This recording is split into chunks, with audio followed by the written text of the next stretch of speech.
Assalamu alaikum everyone, so this is the reaction back with other reaction, and this time we're gonna reacting to basic Destiny requesting this song. It is C version. I be reacting to English version and this time to T version, and thank you so much for suggesting requesting this, and I coming back with voice from the border region and the Mv-Jaioongtong live in concert for Thailand 2026. Oh my god, this is amazing. And my name is Samir from Algeria, North Africa, but tomorrow going to the reaction, and I have the person exactly attack long time to do that, but alhamdulillah for everything. And let's start right now with 3 2 1. It's camera right now. Let's start. Let's go and see what's going on here. Everything great, everything great, everything amazing. Let's go. มาเปิดฉากยิงเราอีกแล้วชาวบ้านที่ชายแดนต้องอพยพฝากทหารไทยอย่าให้รอบนี้ต้องอพยพฟรีจัดมันหนักๆไปเลยไปฟังเพลงนี้เลยเสียงจากคนชายแดน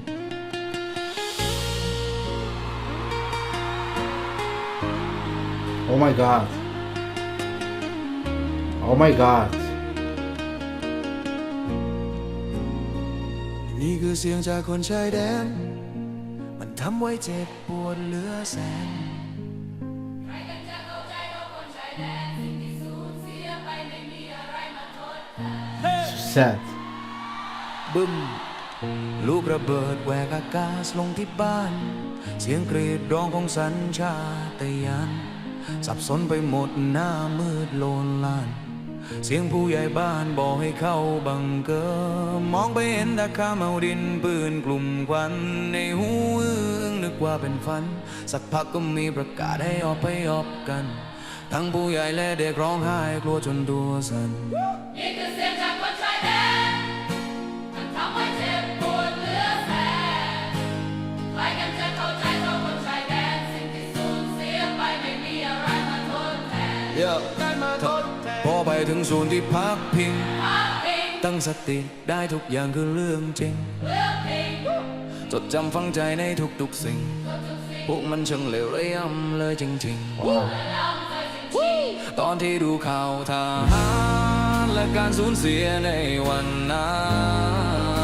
นภาพข่าวคุณยายกอดหลานไม่รู้เราจะเป็นเช่นไรถ้าตอนนั้นหนีไม่ทัน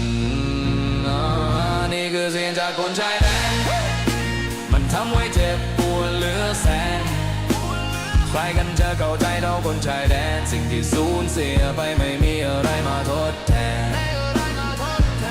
เข้าใจทุกความเป็นไปคนชายแดนยิ่งน่าเห็นใจและทุกท่านทุกคนที่ประสบภัยมันกลั้นอยู่ในออกน้ำตาก็รินไหลเลวร้ายอะไรเช่นนี้ทำได้แม้แต่ประชาชนเด็กสตรีก็จนตัวสั่นแค้นมันเต็มที่ไม่มีวันจะลืมได้ตราบที่ลมหายใจยังมีนี่คือเสียงจากคนชายแดนนี่คือเสียงจากคนชายแดนนี่คือเสียงจากคนชายแดนนี่คือเสียงจากคนชายแดนจากคนชายแดนมันทำไว้เจ็บปวดเหลือแสนใครกันจะเข้าใจเราคนชายแดนสิ่งที่สูญเสียไปไม่มีอะไรมาทดแทนเข้าใจทุกความเป็นไปคนชายแดนที่น่าเห็นใจและทุกท่านทุกคนที่ประสบภัยมันกลั้นอยู่ในอกน้ำตาก็รินไหลเลวร้ายอะไรเช่นนี้ทำได้แม้แต่ประชาชนเด็กสตรีก็จนตัวสั่นแค้นมันเต็มที่ไม่มีวันจะลืมได้ตามที่ลมหายใจยังมีนี่ตามที่ลมหายใจยังมีนี่ตามที่ลมหายใจยังมีนี่คือเสียงจากคนชายแดน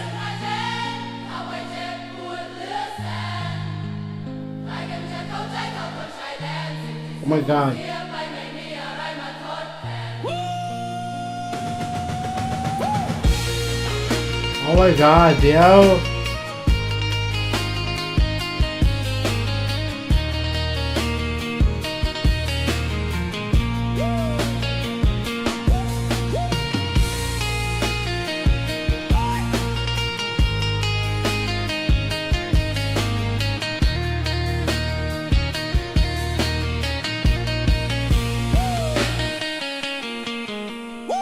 เข้าใจทุกความเป็นไปคนชายแดนที่น่าเห็นใจและทุกท่านทุกคนที่ประสบภัยมันกลั้นอยู่ในอกน้ำตาก็รินไหลเลวร้ายอะไรเ ชนนี้ทำได้แม้แต่ประชาชนเด็กสตรีโกรธจนตัวสั่นแค้นมันเต็มที่ไม่มีวันจะลืมได้ตราบที่ลมหายใจยังมีนี่ตราบที่ลมหายใจยังมีนี่ตราบที่ลมหายใจยังมีนี่นั่นเชิงจากคนชายแดน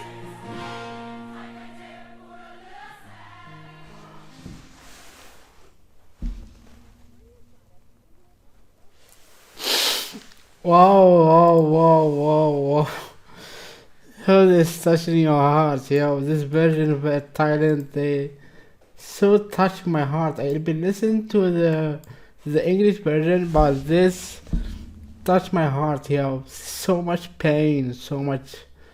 Wow, incredible, unbelievable. Wow, wow, wow. Oh my God.